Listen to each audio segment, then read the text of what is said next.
More people are just sharing their opinions. Turns out everyone is an expert because they have access to social media, they have access to the internet, they have access to the whole wide web. And because of that, everyone wants to share their opinions. That's very fair. But the concern is when you're sharing your opinion, it's actually causing harm to someone. Subconsciously, you don't even know it. Remember, not everyone has the resilience that you have. Resilience simply means that how you deal with stress and how you can cope with it. So this is breeding this sense of doom and impending fear that is just around us all the time. And this is the term that many people are calling COVID-19 anxiety. To prevent that, try to limit your access to misinformation.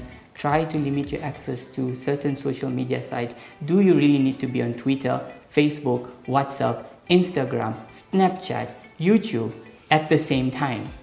Or do you really need to be using these different social media platforms productively? Use WhatsApp to connect with your friends and your close network. Use WhatsApp to connect with work maybe. Use Facebook to get a social feel of what's happening around you. Use Twitter to just get bulletins.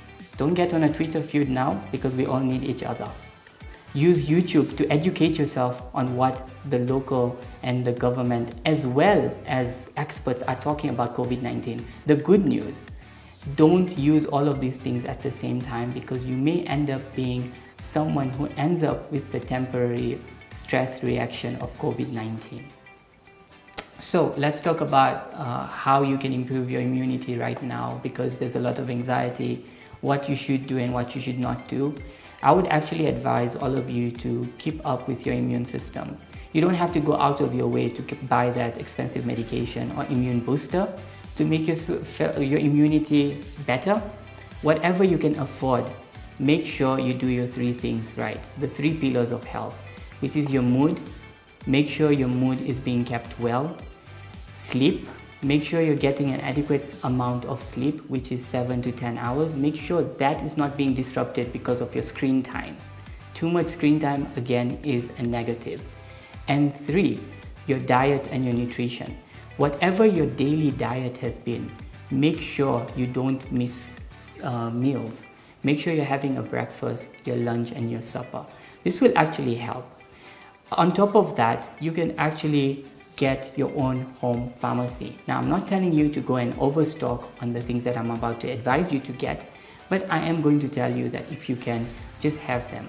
One thing, if you can, make sure you have access to citrus fruits. Citrus fruits have a high amount of vitamin C, which is good for your immune system. On top of that, if you can get immune boosters such as vitamin C tablets or any over-the-counter multivitamin, it's fine. Take 1 a day. That will actually help you with your diet, your appetite, and it will also help you keep your immunity up to par.